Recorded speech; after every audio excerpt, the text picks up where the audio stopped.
Katika kitabu cha Waefeso sura ya 5 mstari wa 18, Biblia inasema, tena msilewe kwa mvinyo ambapo mna ufisadi, bali mjazwe Roho. Anasema tena msilewe kwa mvinyo ambao ndani yake kuna ufisadi, bali mjazwe Roho. Mtume Paulo wakati anaandika hii nyaraka kwenye kanisa la Efeso, alikuwa ana address tatizo la kanisa. Watu walizoelea mvinyo. Anawaambia msilewe kwa mvinyo, bali mjazwe Roho Mtakatifu. Ukisoma tafasiri nyingine za Biblia, alikuwa anamaanisha bali msiongozwe na mvinyo, bali muongozwe kwa Roho Mtakatifu atakayejazwa ndani yenu. Mtu anapopata mvinyo katika lugha ya kawaida, mara nyingi mvinyo humpeleka mtu katika uharibifu na katika aibu na kufanya mambo ambayo hayastahili kuelezeka katika lugha ya kawaida. Anasema badala tu ya kuongozwa katika hali ya kutokuelekwa kwa sababu ya kunywa mvinyo, basi jazeni Roho Mtakatifu ndani yenu, ili katika huyo Roho awaongoze ndani yenu, na sio katika mvinyo wala pombe. Tunaona katika kitabu cha Matendo ya Mitume sura ya 2 mstari wa 13 hadi 15, mara baada ya wale wanafunzi wa Yesu Kristo 120 ya kujazwa Roho Mtakatifu chumba cha juu pale Yerusalemu, wakati wananena kwa lugha tofauti, wamejazwa Roho Mtakatifu, ni kitu gani kilitokea kwa watu walikuwa wakiwatazama? Walisema watu hawa wamefanyaje? Watu hawa wamefanyaje? Wamelewa. Watu hawa wamelewa. Mara nyingi mtu anapojazwa Roho Mtakatifu, kuna namna anaacha kuwaza kama watu wengine wanavyowaza, anaacha kuyatazamia mambo na kuyachukulia mambo kama watu wengine wanavyoyachukulia.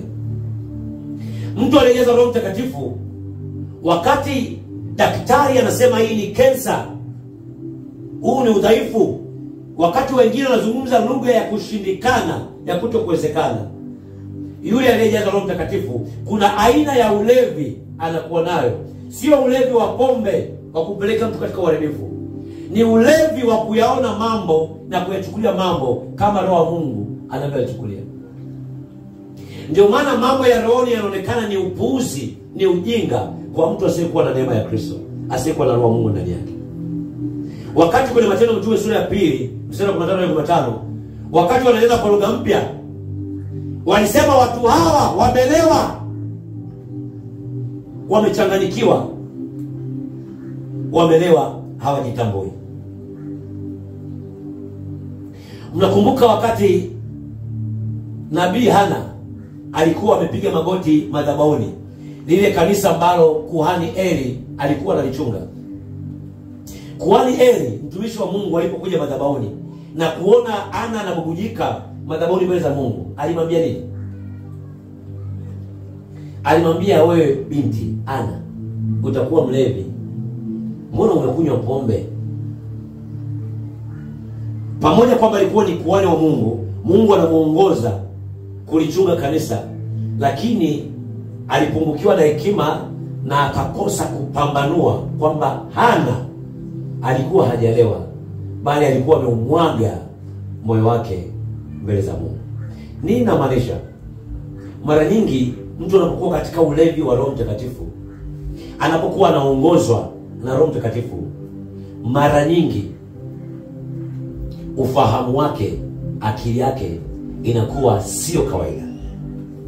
Biblia inazungumza kwenye Wakorintho wa kwanza sura ya 2 mstari wa 14, anasema mwanadamu wa kawaida hawezi kuyatambua wala kuyatafasiri mambo ya rohoni. Ni mpaka Roho wa Mungu ndani ya huyo mtu hawezi kumtafasiria na kuyapambanua. Tukitaka kutembea na mtembeo wa Mungu, lazima tuongozwe na Roho wa Mungu. Yeye ndio anaweza kutupa ulevi ndani yetu, wa kuweza kutembea sawasawa na mapenzi ya Mungu. Zaidi ya hapo, akili zetu na mitazamo yetu itakuwa ni sawasawa na wai mvinyo wa zamani. Hatutaona vitu kama Mungu anavyoviona, wala kujiwazia kama Mungu anavyotuwazia, kwa kuwa akili zetu zitakuwa katika mtazamo wa tamaduni na asili tulizotokea. Tutaongea lugha nyingine kama walimwengu wanazoongea. Iko lugha ya mtu aliyefanywa kuwa ni kiumbe kipya.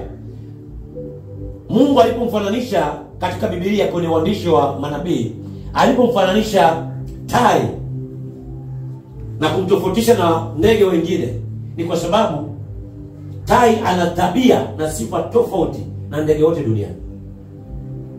Cha kwanza ni uwezo wake wa kuona mambo kwa mbali. Kati ya ndege na wanyama ambao Mungu amejifananisha nao katika kitabu cha Ufunuo, kuacha simba, kuacha kondoo, tai, ni kwa sababu ya ule uwezo wa kimungu wa kuyaona mambo kwa mbali. Mungu wetu anauona mwisho na kutangaza mwisho kabla ya mwanzo. Mungu wetu areacti, Mungu wetu ni proactive.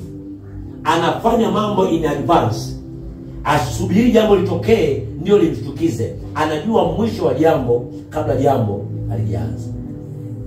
Kwa hiyo tai anaona mbali, na sio tu anaona mbali, bali tai hatembei kulingana na upepo unapoelekea. Haendi na upepo wa watu wengine.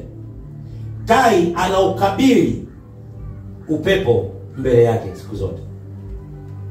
Na ndiyo tofauti ya nguvu na sifa pekee alionayo tai. Kwa hiyo sisi kama wana wa Mungu, kama Mungu amejifananisha na tai, kuna uwezo wa tai. Anaposema kutiwa mbawa kama tai, anamaanisha ni uwezo wa kuyakabili mambo. Wakati wengine wanasema haiwezekani, sisi tunaenda tofauti na hii direction wanayotangaza, wanayotamka. Wakati wengine wanakiri negativity, sisi tunakiri ushindi. Huko ndio kutiwa nguvu kama tai. Bwana Yesu asifiwe.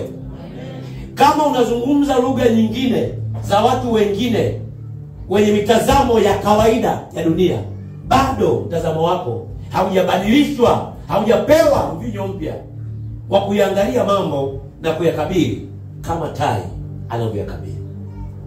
Amezungumza Mtume Paulo kwenye kitabu cha Warumi sura ya 8 mstari wa 14. Amesema aliyezaliwa na Mungu ni yule aliyepokea roho wa Kristo, roho wa Mungu. Ni roho wa Mungu ndio anatufanya sisi kuwa wana wa Mungu. Kwa hiyo katika huyo roho wa Mungu aliyefanya makao ndani yetu, yeye peke yake ndio tunapaswa kumfuata. Yeye peke yake ndio anapaswa kutufunulia mambo ya rohoni. Biblia inazungumza kwenye andika wa Korintho wa pili sura ya 5 mstari wa 7. Anasema atuenendi kwa kuona. We are not moved by sight. Tunaenenda kwa imani na sio kwa kuona. Imani huja kwa kusikia sauti ya Mungu, kulisikia neno la Yesu Kristo. Kwa hiyo hata kama changamoto na hali halisi, hata kama mazingira yatakuwa yanaongea lugha tofauti na kile ambacho Mungu amekiahidi katika neno lake, haupaswi kuongea lugha ya mazingira au hali iliyoko. Ndio maana neno la Kristo linapaswa kujawa kwa wingi ndani yetu, ili katika kutafakari kwetu, katika kukiri na katika kuomba, tusiombe tofauti na mapenzi yake, tusiombe tofauti na neno lake. Anaposema mnaomba na hampati kwa sababu mnaomba kwa ajili ya matumizi yenu na tamaa zenu wenyewe, ni kuomba nje ya ahadi za Mungu, kuomba nje ya mindset ya Mungu, ya akili ya Mungu na ufahamu wa Kristo.